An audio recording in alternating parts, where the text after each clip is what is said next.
City update ન્યૂઝમાં આપનું સ્વાગત છે। સુરતના ઉધના વિસ્તારમાં રોડ નંબર 9 અશોક સમ્રાટનગર ખાતે થયેલી હત્યાના બનાવમાં ઉધના પોલીસને મોટી સફળતા મળી છે। 2 દિવસ પહેલા થયેલી આ હત્યાના કેસમાં સંડોવાયેલા આરોપીને ઉધના પોલીસે ઝડપી લીધો છે। ઘટનાની જાણ થતાં જ ઉધના પોલીસ અને ઉચ્ચ અધિકારીઓ ઘટના સ્થળે પહોંચી તપાસ શરૂ કરી હતી। तीव्र तपास बाद आरोपीनी धरपकड़ करी आगळनी कायदेसरनी कार्यवाही हाथ धरवामां आवी छे।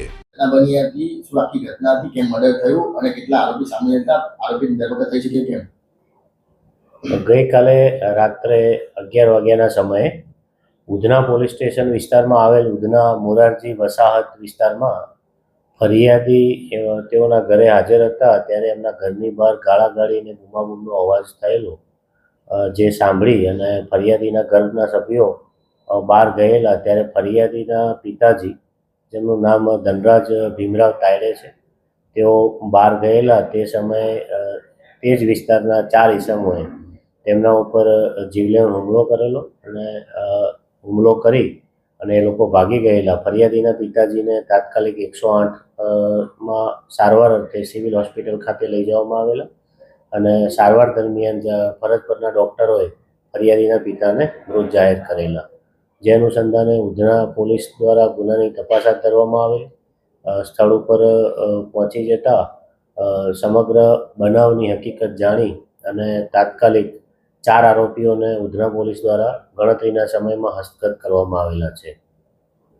સર ખાલી આટલી જ બાબત હતી કે અન્ય કોઈ અગાઉનો ઝઘડો કે શું કારણ? આ સમગ્ર હકીકતમાં હાલમાં પ્રાથમિક તપાસ દરમિયાન પોલીસના ધ્યાને એવું આવેલું છે કે આજથી 2 વર્ષ પહેલાં ફરિયાદીના ભાઈ છે વિક્કી ઉર્ફે લક્કી તેઓએ આ ગુનામાં જે આરોપી છે તે આરોપીઓ સાથે મારામારીનો બનાવ બનેલ અને જેના અનુસંધાને હાલના ગુનાના જે આરોપીઓ છે તેઓ ફરિયાદી હતા અને જૂના ઝઘડાની જે અદાવત હતી એના કારણે આ સમગ્ર બનાવ બનવા પામેલ છે એવું હાલ પ્રાથમિક તપાસમાં પોલીસને જણાઈ આવેલ છે। સર દીકરાને મારવા આવ્યા તો પિતાને શા માટે મારી નાખ્યો?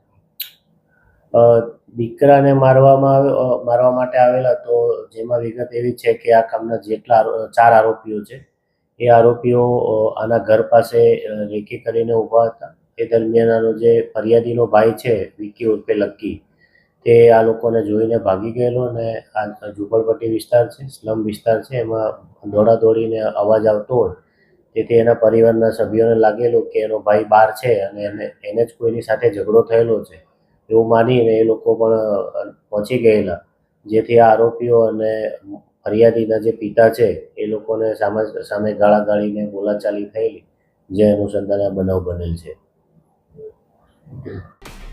City update news Sufiyan Mulla જોડાયેલા રહો કારણ કે હવે શહેર નહીં સમગ્ર ગુજરાત કહેશે।